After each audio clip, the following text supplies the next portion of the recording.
여러분도 그러하시겠지만 우리 성경 역사를 읽어 내려가면서 해석되지 않는 죽음이 간혹 있습니다. 근데 저에게도 해석되지 않은 죽음이 있는데 요나단의 죽음이 그러합니다. 요나단은 의인이었습니다. 그리고 죽음에 앞서서 단 둘이서 자기의 병기를 든 소년하고 자기하고 단 둘이서 이쪽 절벽을 내려와 가지고 계곡을 건너서 이쪽 절벽 위에 있는 블레셋 사람들을 공격하였는데 하나님의 도우심을 입어서 절벽을 기어 올라가고 있는데도 불구하고 하나님께서 그 위에 블레셋 사람들에게 두려움을 주셔서 두 손과 두 발로 이렇게 절벽을 기어오르고 있는 요나단을 공격하지 못하도록 하셨습니다. 그래서 요나단이 그 절벽을 기어 올라서 블레셋을 공격했습니다. 그래서 소가 반나절 이렇게 밭 가는 그 넓이에서 블레셋 사람 수십 명을 공격했던 이러한 기적도 맛봤던 인물이었습니다. 누가? 요나단이. 달리 말하면 다윗이 물맷돌을 던져서 골리앗을 넘어뜨린 것 같은 기적을 하나님께서 요나단에게 허락하신 겁니다. 그런데 그 요나단이 블레셋과의 전투에서 죽은 겁니다. 왜 하나님은 죽게 하셨는가? 왜 의인을 죽게 하셨는가? 풀리지 않는 수수께끼입니다.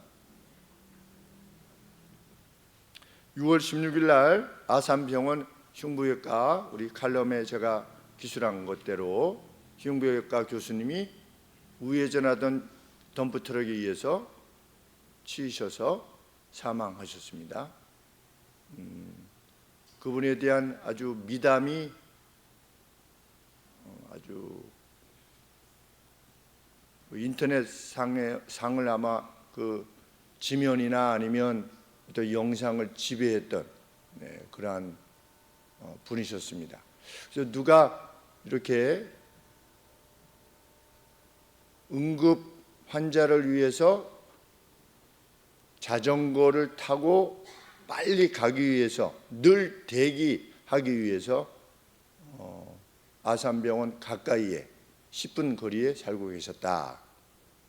그런 것으로부터 이렇게 시작했는데 저는 이제 차량이 그 우회전할 때 그 신호에 대해서 다시 한번 이 사회가 뭐라고 말이 있겠구나, 법규를 더 강화한다든지 이런 식으로 논의가 흐를 것이라 이렇게 생각을 했었었는데 그것이 아니라 그 주석종 교수라고 하시는 분의 생애가 계속 회고되어지는, 사람들에 의해서 증언되어지는 내용이 계속해서 방송을 타고 있는 것을 보게 되었습니다. 그런데 보통은 어떤 사람이 죽으면 또 죽을 때 아주 예기치 않은 죽음을 죽을 때 대부분 그 죽음에 대해서 미화하지요. 악인이 죽었어도 그 사람은 생전에 이랬으니 저랬느니 이미 죽었으니까 더 나쁘게 말할 이유가 없는 거죠. 그러니까 대부분 미화합니다. 그래서 악인이 죽었어도 명복을 빕니다. 이렇게 보통 말을 하기에 이분이 그래도 조금 선하게 사셨나 보구나 라고 하는 정도로, 그래서 미담을 환자들이 이렇게 하시는가 보다 이렇게 생각했는데 그것이 아닌 겁니다. 온통 도배한 겁니다. 저도 전혀 몰랐던 분이죠. 그런데 그런 내용들이 점차적으로 나오게 되어서 어떤 분이시기에 이렇게 사람들이 눈물을 흘리면서 그를 추모하는가. 그래서 주의 깊게 그분에 관계된 영상을 찾아보았습니다. 그리고 드디어 발견하게 됐습니다. 그분의 관 위에 놓인 위패에 집사 주석중 막 눈물이 나더라고요. 그렇지, 이렇게 예스, 그렇지. 집사, 교수 누가 아니라 집사. 우리나라 최고 병원 아산병원 흉부외과 교수 누구가 아니라 집사 누구. 그 위패 마지막 관이 있을 때 그 관 위에 놓이는 그 사람이 누구냐를 말해주는 게 뭡니까? 그 위패입니다. 그런데 주석중은 누구였느냐? 집사였다는 거지요. 막 가슴에 뜨거움이 이렇게 올라오더라고요. 그렇지. 그러면서 요나단의 죽음이 생각이 났습니다. 요나단의 죽음. 우회전하다가 덤프트럭에 치여서 죽었다. 누가? 요나단이 전쟁에 나가서 죽었다. 왜 허락하셨는가?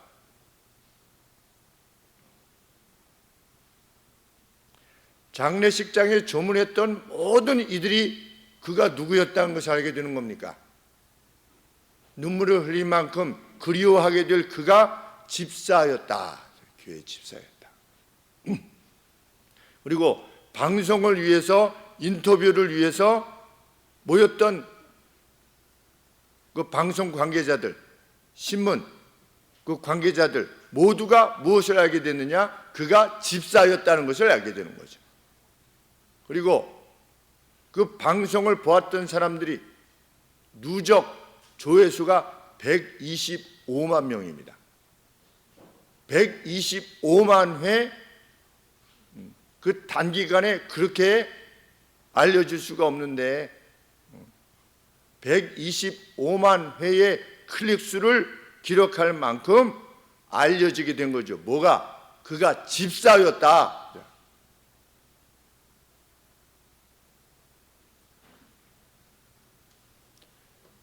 아들이 인터뷰상에서 말했습니다. 어쩌면 이렇게 돌아가시지 않았다면 몰랐을 것입니다. 뭘? 우리 아버지가 집사였다는 걸. 우리 아버지의 그간의 선함이 무엇으로부터 비롯되었는가를 알 수 없었을 것인데 이렇게 돌아가심으로 그것이 세상에 알려지게 되었습니다. 어떻습니까?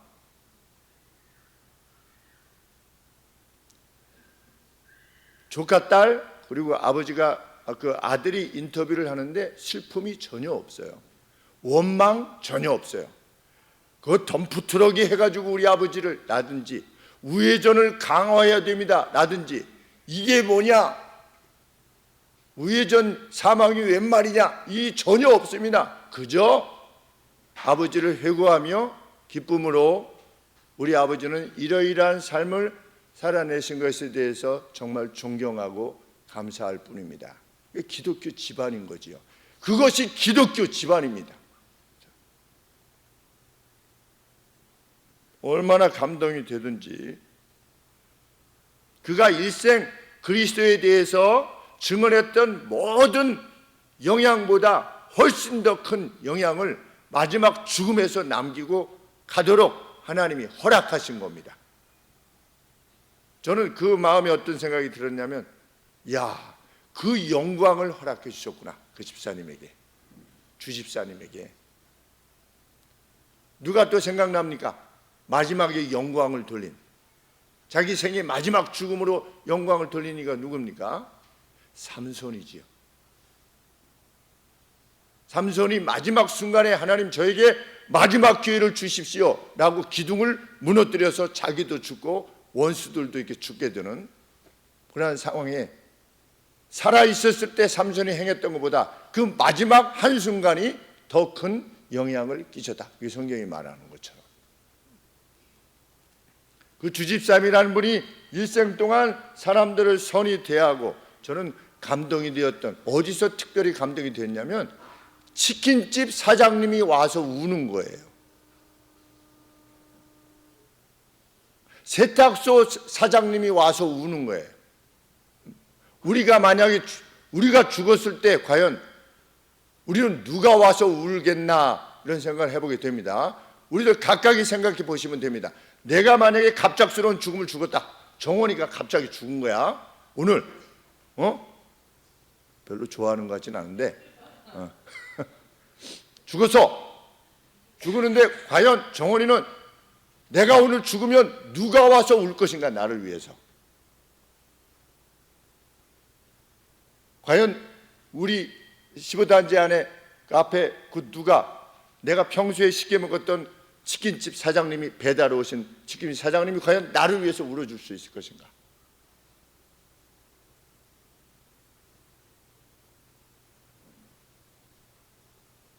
멋있지요?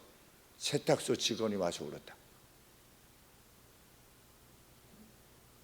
제가 만약에 죽으면, 오늘이라도 죽으면, 가령 제가 죽었는데 목사 김희성이랬는데 여기 뒤에 닭집 사장님이 만약에 오셔서 우시면 그 제가 제대로 한 거죠. 닭집 사장님이 우시는 겁니다. 그리고 동 대표들이 와가지고 우는 겁니다. 같이 했던 동 대표들이 와서 울어줄 수 있다면, 저랑 같이 운동을 했던 이들이 와서 저를 위해서 울어줄 수 있다면 그건 제가 잘한 거죠.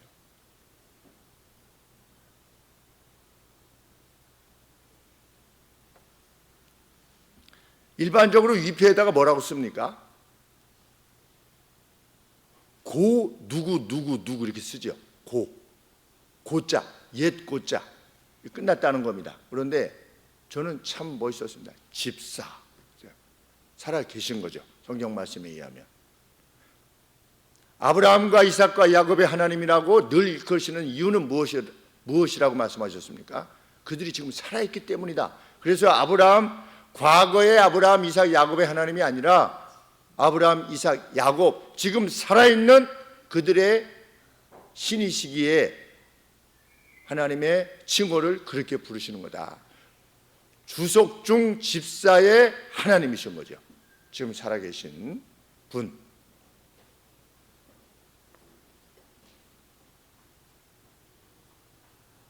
생각이 여기에 이르면서 하나님 나라 위해서 싸우다가 죽은 요나단, 그 요나단의 죽음이 끼친, 이스라엘에 끼친 영향은 과연 무엇이었을까, 이렇게 생각해 보게 되는 겁니다. 요나단의 죽음 역시 그런 차원에서 하나님께서 허락하신 것일 수 있었겠구나. 이런 죽음 죽고 싶으시지요? 우리 성도님들은 어떠십니까? 박윤선 목사님께서 돌아가실 때 간암으로 돌아가셨습니다. 돌아가셨을 때 나중에 보면 간이 녹아질 정도였다. 근데 마지막까지 학생들을 가르치셨습니다. 마지막까지 1회 졸업생들에 대해서 설교하신 것이 인터넷상에서 올라왔는데, 그때 이미 70여 세 되신, 80세가 되신지 정확하게 알 수 없지만, 여러분 나가서 그리스도를 위하여 죽으십시오 이렇게 하셨어요. 근데 본인이 죽으실 때 마지막 죽는 순간까지 어떻게 하신 겁니까? 그리스도를 전하시다가 가시는 겁니다. 제가 최근에 우리 아파트 노인 회장님을 뵀습니다. 같이 식사를. 떠나신 전 소장님하고 인사도 못하고 떠나셨기에 그런 기회를 좀 가져서 식사를 같이 했습니다. 같이 했는데 그 노인 회장님께서 자신이 이제껏 섬겨왔던 그 이제 안 믿겠대요. 80세가 넘으셨는데, 내가 그동안에 이렇게 했는데 이제 안 믿어. 이제 안 믿어. 왜 안 믿으시냐 했더니 본인이 친척분이 전국 그 종교의 부회장이시래요. 그런데 잘 되는 게 하나도 없대. 다 망했대. 그래서 이제는 그 종교 나는 이제 안 믿고 그냥 죽을 때까지 그냥 내가 내 생각대로 이렇게 하다가 죽을 거래요. 그런데 저는 예수님 믿으시는 분 중에서 그런 분 못 봤습니다. 80세, 90세 되셔서 나 괜히 믿었어. 교회 괜히 다녔어. 저는 이런 분 못 만났어요.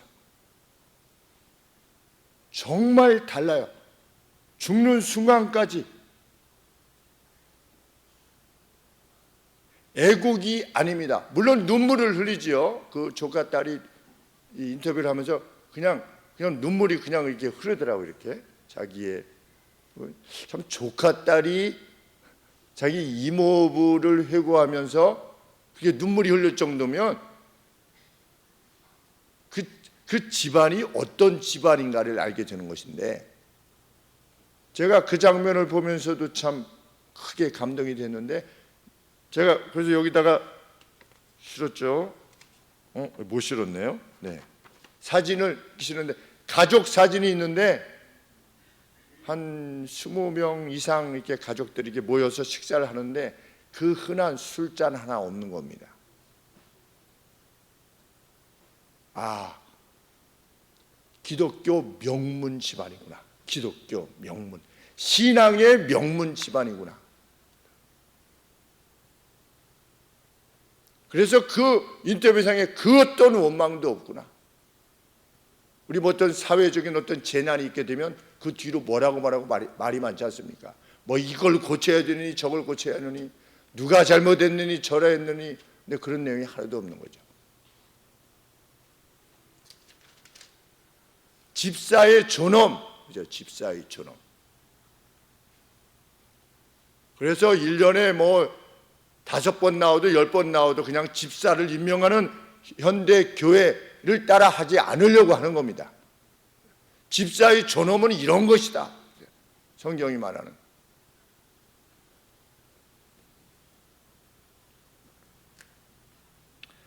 그것이 바로 사도 바울이 감옥에 갇혀 있었으면서 자신이 감옥에 갇힌 이 고난과 죽음에 대해서 이해한 방식이었던 겁니다. 복음을 전하다가 사도 바울이 감옥에 갇혔어요. 그랬더니 빌립보 교회 성도님들이 어떻게 저 차디찬 감옥에 구멍이 하나밖에 없는, 밖으로 향할 수 있는 구멍이 하나밖에 없는 그러한 그냥 눅눅하고 화장실도 없는 그러한 감옥 안에 갇힌 이 바울, 우리 사도 바울 어떻게 이렇게 근심했을 때 사도 바울이 뭐라고 말하는 겁니까? 나는 기쁘다. 예스, 정말 기쁘다. 어디에 있습니까? 18절 말씀에 이로써 내가 기뻐할 것이다. 예스, 기뻐할 것이다. 어떤 사실로 인하여 기뻐할 거다? 내가 감옥에 갇혔다는 이 사실로 인해서 로마 시민권자였던 사도 바울이라는 사람이 다른 그 어떤 이유도 아니라 그리스도라 이름하는 그 어떤 존재 때문에, 자신이 믿는다고 하는 그리스도라고 하는 어떤 신 때문에 지금 감옥에 갇혔다고 하는 이 사실로 인해서 로마의 시위대와 모든 사람들이 그리스도의 이름에 대해서 알게 되었다는 겁니다. 나는 이것을 기뻐하고 기뻐할 거다. 순교가 바로 그런 것이지요. 왜 하나님이 순교를 허락하시냐? 마지막 시점에 저 사람은 왜 로마 시민권을 놔두고 저렇게 죽어야만 하는가? 왜 저 사람은 자기의 모든 것을 양도하기를 기뻐하는가? 그렇게 죽으면서도 왜 억울해하는 것이 아니라 왜 기뻐하는가? 이것이 알려지게 되었다고 하는 것, 자신이 설교했던, 자신이 전했던 복음이 알려지게 되었다는 것, 일시에 알려지게 되었다는 것. 왜? 자기가 잡혀가지고. 이것을 인해서 나는 기뻐하고 기뻐할 것이다. 주집사님도 천국에서 그 기쁨을 가지고 계시겠지요. 나로 인해서 125만 회가 사람들이 내가 교회 집사였다는 사실, 나의 모든 선함과 그 너그러움과 그 애정이 무엇으로부터 나왔는가를 알게 되었다는 사실에 대해서 주집사님이 기뻐하시겠지. 그리고 나머지 이 가족들이 그것을 다 기뻐하고 있는 겁니다. 감사해하고. 어차피 우리 생애는 잠시 있다 또 떠나는 겁니다. 아직 은퇴를 안 한 걸 보면 66이겠죠.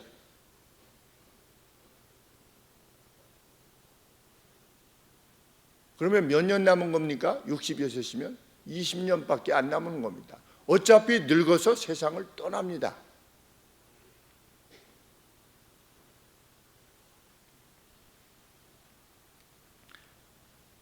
사도에게는 그 어떤 감옥의 쿰쿰한 냄새가 나지 않는 겁니다. 이 언급에 보면 마치 만찬을 즐기고 있는 사람 같아요. 나는 기뻐하고 기뻐할 것. 어디서? 감옥에서.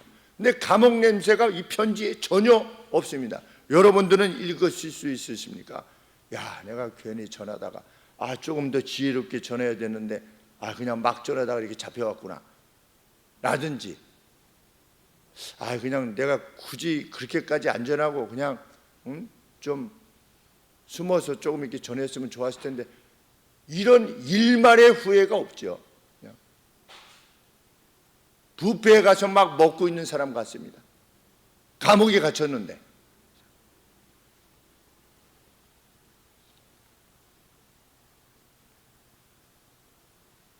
사도는 심지어 자기가 감옥에 갇혀 있는 동안에 지만 복음을 전해 우리도 전할 수 있어, 이렇게 시기심으로 복음을 전하는 것조차도 기뻐한다. 나는 내가 갇혔기 때문에 그것이 가능한 거죠. 사도 바울이 감옥에 갇혔기 때문에 모든 사람들이 그리스도가 누구야 도대체 라고 하게 되었고, 또 복음을 이미 알고 있었던 사람들은 갇혔기 때문에 갇혀있는 동안에 우리가 복음을 막 전하자, 그래가지고 우리의 이름을 좀 내자, 그래서 그리스도의 복음이 전해지던, 이랬던 저랬던 그리스도의 복음이 전해지는 것을 나는 기뻐하고 기뻐할 거다. 그 사람이 하나님의 사람입니다. 어제 운동하는데, 운동 잠깐 쉬는데 저보다 4살 많으신 분이 뭐 이렇게 얘기하시다가 목사님 저희 어머니 좀 전도하시죠 이러시는 거예요. 그래서 옳다구나, 드디어 왔구나 이 시기가. 그래서 뭐 가까이 가가지고 좀 어머니 어떻게 계시? 여기 가람마을, 가람마을이 어딥니까? 제가 모셔라도 해서. 어머니가 80 넘으셨죠? 그랬더니 89세시래요. 세상에서 89세면 마른 나무죠. 마른 나무, 아무 쓸데없는. 그런데 복음은 천하보다 귀한 심령이기에 어떻게든지 모셔와야죠. 저희 어머니와 동갑이십니다. 저희 어머니 내년에 오시니까, 이사 오실 거니까 같이 오셔서 친구하시면서 천국 가셔야죠. 정말 여기서 하나님의 보호와 위로를 받으신 다음에 천국 같이 가셔야죠. 그래서 제가 제 친구들에게 늘 하는 말이, 너희가 예수님을 안 믿고 있다가도 어머니 아버지 돌아가실 때가 되면 꼭 나를 불러라. 돌아가실 때가 되어서라도 나를 불러라. 마지막 숨을 멎는 그 순간이라도 나를 불러라. 왜? 성경에서는 마지막 순간이라도 내가 너희 죄를 위하여 죽었다고 하는 것을 인정하는 사람은 누구나 구원을 얻게 하실 것이라고 성경이 약속했기 때문에 나를 불러서 마지막 시간을 가질 수 있도록 하라고 제가 요청하고 있습니다. 일단 선배님, 어머니 그렇게 모시기를 원합니다. 그 기회죠. 기회. 내가 기뻐하고 기뻐할 거다. 복음의 확장. 그래서 19절에 이것이 그랬죠. 이것이 뭐냐? 자기가 감옥에 갇혀가지고 복음이 확장되는 것, 그리스도가 알려지는 이것이 내 구원에 이르게 할 줄로 나는 안다.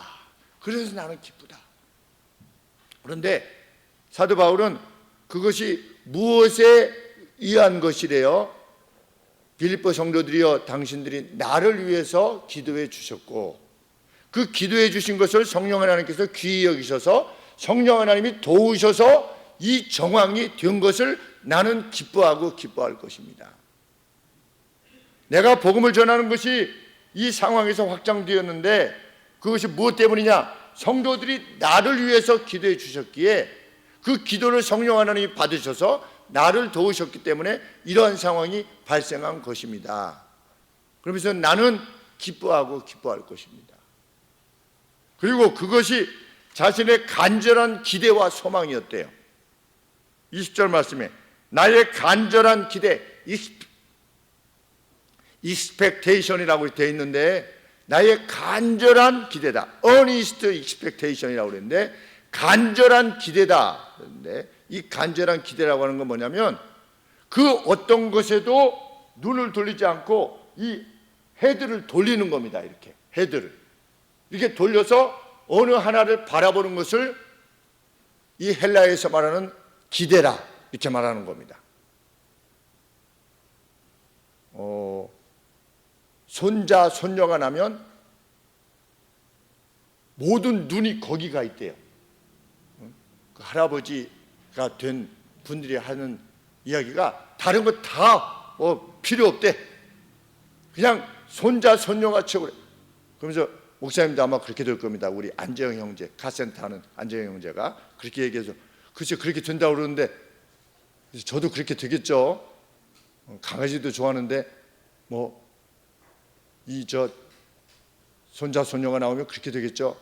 그런데 눈이 어떻게 되는 겁니까? 이 간절한 기대라고 하는 거는 눈이 헤드가 돌아가는 겁니다. 이렇게 돈, 명예, 나의 기호, 즐거움들, 어떤 취미, 그리고 60살 이상은 어떻게 살 거냐, 70살 어떻게 살 거냐, 이런 모든 거로부터 헤드가 돌아가서 바라보게 되는데 그게 뭐냐?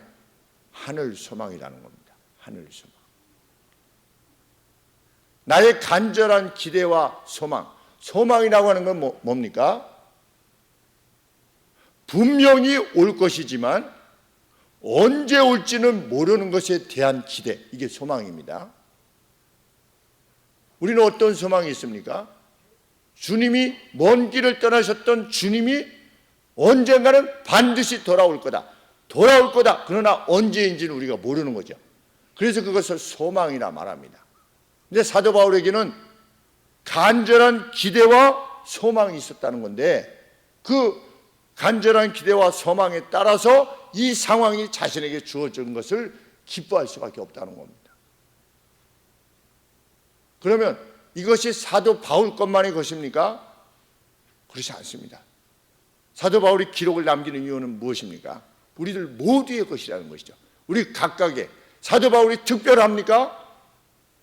성경은 사도 바울 자신이 내가 특별하기 때문에 이러한 은혜를 입었다고 말합니까? 아니지요. 그는 예수님을 믿는 사람들을 잡아다가 죽이고 린치하고 했던 정말 하나님 나라에 있어서 가장 악한 자라고 일컬을 수밖에 없었던 인물이었죠. 그런데 그 사도 바울이 어떻게 된 겁니까?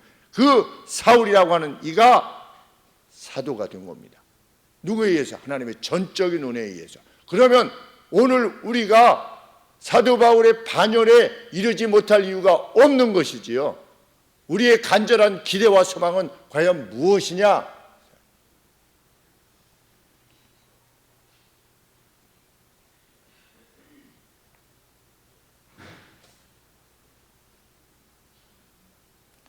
(20절) 말씀.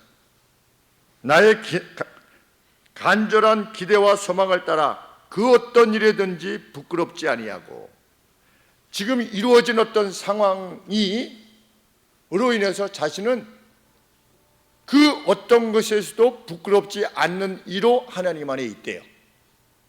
그 자유가 있는 겁니다. 그 평강이 있는 거고, 나는 하나님 옆에 부끄러움이 없는 거예요.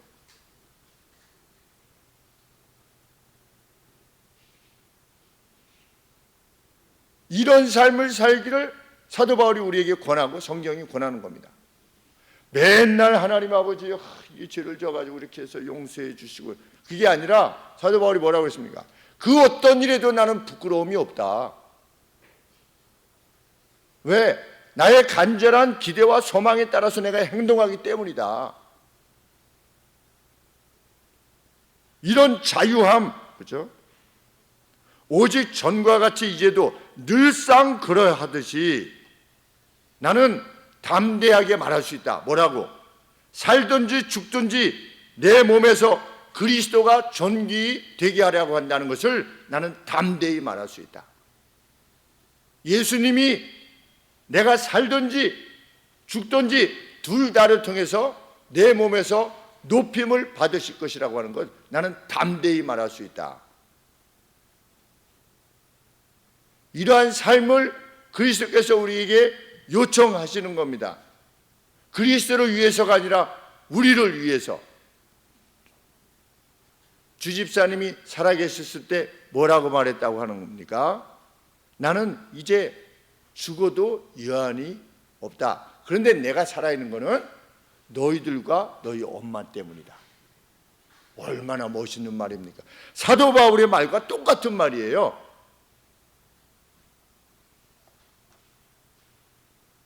21절에 왜냐하면 내게 사는 것이 그리스도니 죽는 것도 유익한다. 만약에 산다면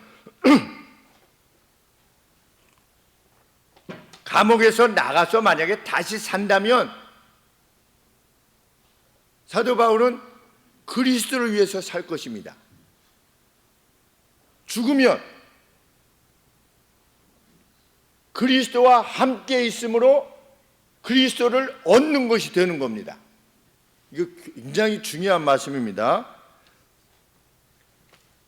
21절에 왜냐하면 내게는 to me, 내게는 to live is Christ, 사는 것이 그리스도다. 하나님이 생명 호흡을 붙여주시면 나는 그리스도를 위해서 산다는 겁니다.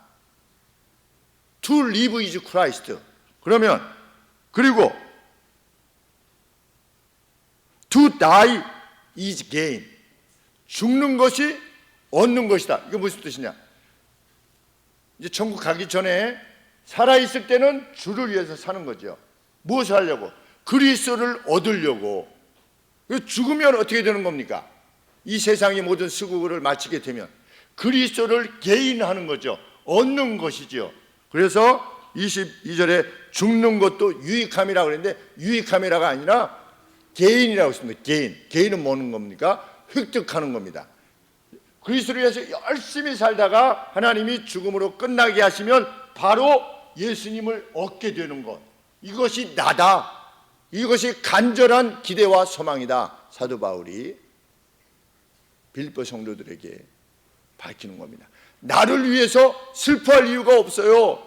우리 주집사님이 그러시겠죠. 나를 위해서 울지 마세요. 나 여기 있어요. 누구와 같이 있어요? 그리스도를 개인한 상태에서, 얻은 상태에서 나 있어요. 울지 마세요. 근데 가족들이 다 아는 겁니다. 그래서 어떻게 하는 겁니까? 눈물, 이별에, 잠시의 이별 때문에 슬프기는 하지만 눈물을 흘리죠. 흘리지만 그 어떤 원망, 불평, 후회 이런 게 없는 겁니다. 왜? 충만하게 그리스도의 사람으로 살다가 갔기 때문에. 제가 누누이 말씀드리지만 저희 아버지께서도 그렇게 말씀하셨습니다. 건강하셨을 때 나는 이제 가고 싶다. 내 아버지의 집에 가고 싶다. 천국에 가고 싶다. 그래서 하루 3번씩 기도하셨죠.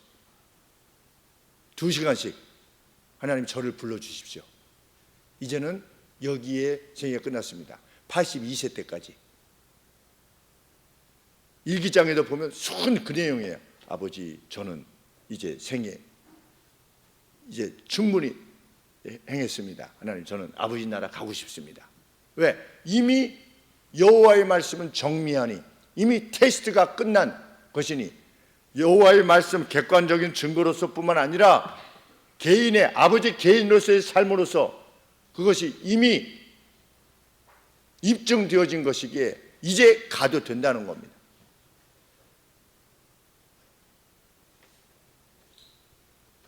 그러면서 22절에 보면 그러나 만일 육신으로 사는 이것이 내 일의 열매일진데 무엇을 가리런지 나는 알지 못하느라. 만약에 살게 해주시면 주를 위한 열매를 계속 맺게 될 것인데 죽으면 어떻게 되는 겁니까? 그리스도를 얻는 거죠. 내가 이 둘 사이에 끼었다는 겁니다. 여러분은 어떤 길을 선택하시겠습니까? 우리들은. 사도 바울은 뭐라고 말합니까? 내 개인적으로는 떠나서 그리스도와 함께 있는 것을 더 기뻐하느라 내가 원한다. 내 개인적으로는 23절에 내가 그 두 사이에 끼었으니 떠나서 그리스도와 함께 있는 욕망을 그 바램을 가진 이것이 더욱 좋으나 very much better 이렇게 되어 있습니다. very much better. 그냥 단순히 좋은 게 아니에요. 나는 가고 싶은 거예요. 주님 나라로.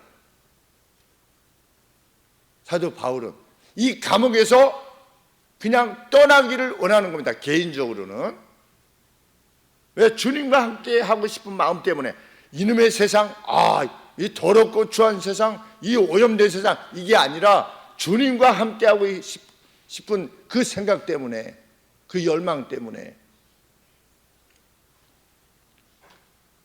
그러나 24절에 내가 육신에 거하는 것이 사도적 도움이 여전히 필요하기에 너희를 위하여 더 유익하리라. 그래서 무엇을 확신하는 겁니까? 하나님이 나를 살려주시겠구나. 왜? 빌립보 성도들을 위해서. 자신의 생애를 그렇게 이해하는 겁니다. 살고 죽는, 이렇게, 뭐가 이렇게 아프면, 암 아니야, 이렇게. 이런 게 없는 거예요, 이 사도 바울. 암이야? 가는구나, 드디어. 어떻습니까? 네? 검사를 했는데, 말기암, 사기라서 도저히 못 고칩니다. 와, 드디어 가는구나. 하나님께서 이렇게 나를 부르시는 거야. 누가 그렇게 하셨냐? 장경재 목사님이 그렇게 가셨습니다. 마지막 돌아가시기까지 15일간인가 13일간을 물 한 잔 못 마시고 돌아가셨습니다. 그러면 그 정도 되면 장경재 목사님 뭐라고 말씀하셔야 됩니까? 이게 뭐냐, 이게 내가 목사, 이거 마지막 때. 이렇게 하시지 않고 그 고난을 그냥 감내하고 가셨어요. 박윤선 목사님 그렇게 가신 겁니다. 최명신 장군께서 그 입양하신 어린 소년, 북한군 장교가 데리고 다니다가 자기가 자결을 하면서 이 아이를 좀 맡아주시오 라고 최명신 장군에게, 월남 파병 그 사령관에게 맡겼을 때 최명신 장로님이 받아서 키웠죠. 누구를? 최명준 장로님을. 그래서 최명준 장로님이 한양대 화학과 교수가 되셨는데, 화학을 이렇게 주로 다루다 보니까 이게 대장에 암이 걸려서 열어보니까 완전히 이거는 못 고친다라고. 우리 정정원 권사님 기억나시지요? 그래서 그 사건에 대해서 최명준 장로님, 그런데 수술을 해서 가서 보니까 여기 이렇게 자르셔가지고 이게 마치 돼지고기 이렇게 잘라놓은 것처럼 이 배가 이렇게 돼 있는데, 간호사가 들어와서 여기 이제 닦아내기 위해서 이렇게 누르니까 이 잘라낸 살이 이렇게, 왜냐면 잘랐으니까 살짝 꼬매놨는데, 이렇게 누르면 이렇게 하면서 피가 이렇게 솟는 겁니다. 그때 최명준 장로님께서 뭐라고 말씀하셨다고요? 하나님 이렇게 만들어 놓으셨어. 이렇게. 저 그때 정말 존경이 가더라고요. 지금 말기암이라서 수술은 했지만 당신 죽을 겁니다. 이렇게 선언이 됐어요. 이거 잘라놔서 막 피가 막 이렇게 솟구치는데 어떻게 하는 겁니까? 하나님이 이렇게 놓으셨어. 이렇게. 그것이 그리스도의 신앙입니다. 그리스도인의. 그냥 맹신이 아니라 이미 확인했기 때문에. 이명희 전사님께서도 이게 인도에서 자꾸만 넘어지셔가지고 수술을 하셨는데, 제가 이명희 전사님과 관계돼서 기억나는 것 중에 가장 저게 뭐냐, 이게 다리가 휘셔서 이렇게 뼈가 이렇게 휘어가지고 자꾸만 넘어지시니까 이걸 잘라가지고 다리를, 이게 뼈를 잘라서 다시 이렇게 거꾸로 붙이시는 수술을 하셨어요. 그것도 한양대 병원에서 하셨는데, 제가 가서 병문안 갔는데 우리 전사님께 뭐라고 말씀하셨냐면, 다리 이렇게 보여주시면서 철 이렇게 돼가지고서 하나님 이렇게 내셨네. 이렇게. 이야. 우리 어디 조그만 하나만 보여줘도 막 이렇게 하는데, 이걸 그냥 다 자르셔가지고 다시 거꾸로 붙여가지고 그걸 박아놨는데, 몇 개월 동안이 아니라 1년이 지나도 회복되기 어려운데, 그냥 우리 하나님이 이렇게 놓으셨어요. 이야. 우리는 부평초와 같은 인생을 사는 것이 아닌 겁니다. 우리 주석에 보니까 이런 표현을 썼더라고요. 우리는 물 위에 떠 있는 코르크 마개와 같은 인생을 사는 것이 아니다. 얼마나 멋있는, 확실히 포도주 많이 드시는 유럽식 표현입니다. 우리는 부평초인데 거기는 코르크 마개 이렇게 포도주 위에 물이 막 흘러가잖아요. 우리는 그런 인생을 사는 게 아니라는 거죠. 우리는 견고한 인생을 사는 겁니다. 우리의 간절한 기대와 소망이 있죠. 그래서 그러한 간절한 기대와 소망이 있기에 여기를 넉넉하게 사는 겁니다. 뭐 돈이 없던, 뭐 파산을 했던, 병이 걸렸던, 죽게 되었던 관계치 아니하고, 단지 이 상황에서 그리스도의 이름을 드러내는 길은 과연 뭔가를 묻는 거지요. 우리 그리스도인은 마치 만찬에 참여하듯이, 인생이라고 하는 만찬에 참여하듯이, 남들은 그것을 고통이라고 이해할지 모르고 갑작스러운 비보라고 말할지 모르겠지만 그 가정이 그렇게 이해하지 않듯이 영광으로 알듯이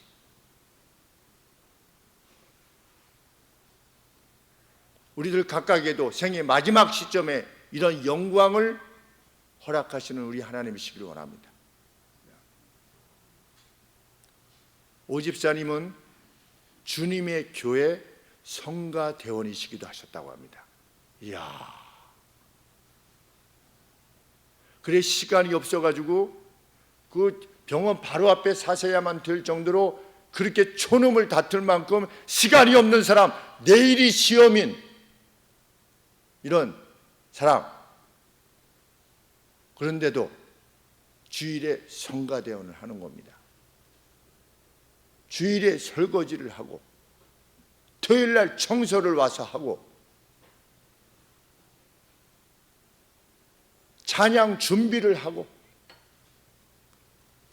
우리 하소미처럼 주중에 연습하고 바쁜데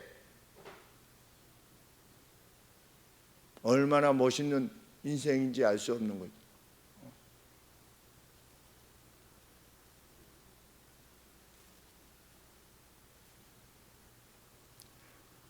그것을 확신하기에 선함이 가능한 거죠.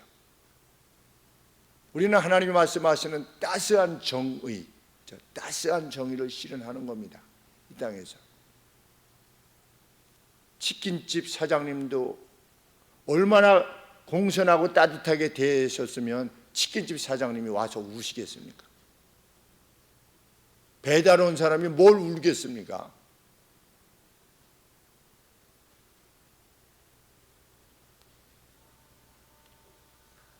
우리는 멋진 인생을 위해서 불림을 받은 사람입니다. 정말 멋진 인생을. 그것이 성경이 말하는 바입니다. 그 어떤 일에도 부끄러움이 없는 하나님 앞에서 그 삶을 살아내라. 너희는 살 수 있다. 성령의 도우심을 통해서 할 수 있다. 그냥 행함은 그렇고 그런데 내가 너를 위해서 대신 죽어줬기 때문에 너는 천국에 올 수 있다. 이런 식의 신앙이 아닌 것이지요. 너희의 이 땅에서의 생애는 영광스러운 것일 수 있다. 얼마든지 너희의 간절한 기대와 소망이 이것이 분명하다면. 그래서 우리는 찾아가는 겁니다. 그 간절한 기대와 소망을. 그리고 함께 가는 겁니다. 우리는 서로 의존되어 있습니다. 사도 바울이 말씀하신 것처럼. 내가 이 길을 갈 수 있는 것은 빌립보 성도들이여 당신들이 나를 위해서 기도해 줬기 때문입니다. 그리고 그 기도를 성령 하나님께서 기쁘시게 받으셔서 나를 도우신 것입니다. 우리는 그렇게 교회는 서로 의존되어 있는 겁니다. 그 안에서 그렇기에 성가대원을 하신 거지요. 나는 내 몫으로 하나님을 섬기겠소 이게 아니라 하나님의 교회 안에서 행하기를 원했던 집사님이셨으리라 이렇게 생각이 듭니다. 누구를 높이자는 것이 아니라 우리들 각각도 그렇게 될 수 있다는 것, 우리 마음에 새기며 또 용기 있게 살아나가는 저희들 되기를 소원합니다. 기도하겠습니다. 하나님 아버지, 저희들 모두가 이 길을 함께 가게 하시고 또 각각이 또 가게 하여 주시기를 원합니다. 하나님께서 허락하신 정황들, 복음을 위하다가 처해지는 정황들이 되게 하여 주시기를 원합니다. 그리고 우리가 왜 돈을 포기하며 학업을 포기하며 지위를 포기하며 명예를 포기하였는가에 대해서 세상이 알 수 있게 되기까지 하나님 그 의로움과 진실함으로만, 성실함으로만 행할 수 있는 저희가 되게 하여 주시기를 원합니다. 진정 세상적인 지위에 있어서의 머리를 탐하는 자들이 아니라 영적으로 어느 공동체에 속해 있든지 영적인 헤드가 될 수 있도록 하나님 도와주시옵소서. 그리고 영광의 그 기쁨의 날 살아내다가 주를 위하여 많은 열매를 맺어내다가 영광스러운 출발을 행하는 저희 되게 하여 주옵소서. 예수님의 거룩하신 이름으로 기도하옵나이다. 아멘. 우리 함께 일어나